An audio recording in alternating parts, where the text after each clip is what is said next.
మా మీరు మ్యూట్ లో ఉన్నారు, వాయిస్ వినప-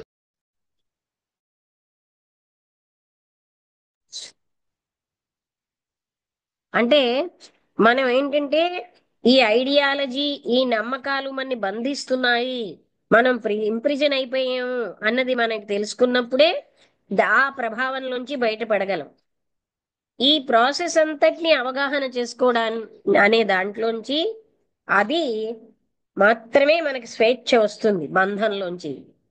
ఆ అలాంటి ఫ్రీడమ్ ఏంటంటే ఒక నమ్మకం మీద, ఆదర్శం మీద ఆధారపడదు అని చెప్తున్నారు. అర్థమైందా? అంటే మనం బ్యాక్గ్రౌండ్ అంతా కండిషన్డ్ బ్యాక్గ్రౌండే.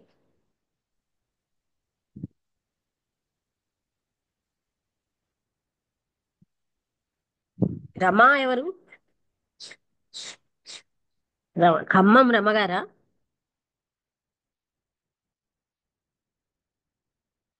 రమగారు ఖమ్మమా?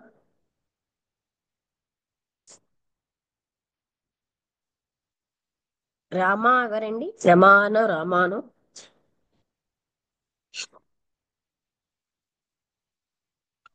ఉమ్. అంటే ఇది చాలా జాగ్రత్తగా మనం అవగాహన చేసుకుంటే అసలు మనం కండిషనింగ్ గా ఉన్నట్టే మనకు తెలియకుండా ఉంటాం. మనం జాగ్రత్తగా చూసుకుంటే మనం ఎన్ని నమ్మకాల మీద ఆధారపడి ఉన్నామో మనకు తెలుస్తుంది.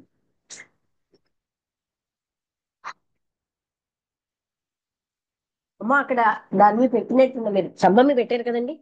స్తంభం మీద ఉందమ్మా.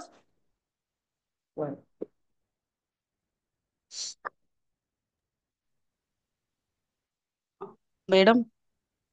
ఆ, రమా మేడం, ఖమ్మం. చాలా అంతకుముందు కాల్ చేసి ఉండే నేను. ఖమ్మం కదా. అవును మేడం. అదే లింక్ రమ లింక్ అనగానే మధ్యలో మిస్ ఖమ్మం అయింది అనే మేడం. నాకు గుర్తొచ్చింది. ఓకే అండి. అయితే లింక్ మధ్యలో మిస్ అయింది మేడం. శ్రీనివాస్ గారి దగ్గర తీసుకున్నాను. ఉమ్. ఆ, మధ్యలో మిస్ అయ్యింది. ఏంటండి? రెగ్యులర్ వీడియోస్ వింటా ఉంటా మేడం. మీరు యూట్యూబ్ లో పెట్టారు కదా, అవి ఆ, చూస్తూ ఆ. ఉండేది. అక్కడి నుంచి ఆన్లైన్ లో లింక్ వచ్చిందా? కుదరట్లేదు. ఆ అందులో కూడా వచ్చింది. ఉంటుంది ఏంటి, నాకు తెలీదు. లింక్ కాదు మేడం, వీడియోస్ వింటూ ఉంటా. మీద ఆల్రెడీ ఉన్నాయి కదా, ఆహాహా. అందులో పెట్టారు కదా. ఆ, ఆ. ఆల్రెడీ అయిపోయినవి వింటూ ఉంటా. ఇంకా శ్రీనివాస్ గారు లింక్ అలా తన దగ్గర తీసుకున్నాను అనమాట. ఎవరి దగ్గర? శ్రీనివాస్ గారు ఖమ్మం ఉన్నారు కదా, ఆ, లెంకల శ్రీనివాస్ గారు. ఆహా. ఆ, తన దగ్గర తీసుకున్నాను. ఓకే అండి. ఓకే. ఓకే.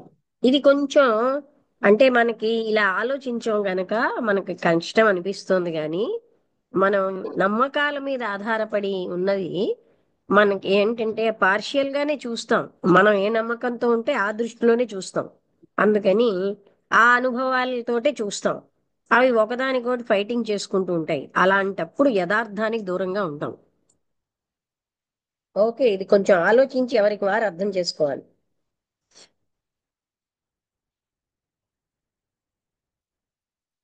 ఓకే. ఇంకేమ రమణగా మీకు ఏమైనా అర్థం అవుతుందా లేదా? అర్థ- అర్థమవుతుందమ్మా, అర్థం చేసుకుంటున్నాను. ఉం. అయితే ఏం లేదు నాకు. ఓకే. వసంతలత, చెప్పు లక్ష్మి. కొంచెమైనా అర్థమైందా? అర్థం మోరర్లెస్ అర్థమైంది. మధ్య మధ్యలో నాకు చిన్న చిన్న ఆ, సంశయాలు ఏమైనా వస్తే ఇలాగా నేను డౌట్ల రూపంలో చెప్తూ ఉం. ఐడియాస్. ఓకే, అయితే ముగించేద్దాం. ఇది చిన్న టాపిక్కే గాని కొంచెం బాగా ఆలోచిస్తే మనం ఎప్పుడు మన బ్యాక్గ్రౌండ్ కండిషన్డ్ గా ఉన్నదని మనకు అర్థం అవుతుంది.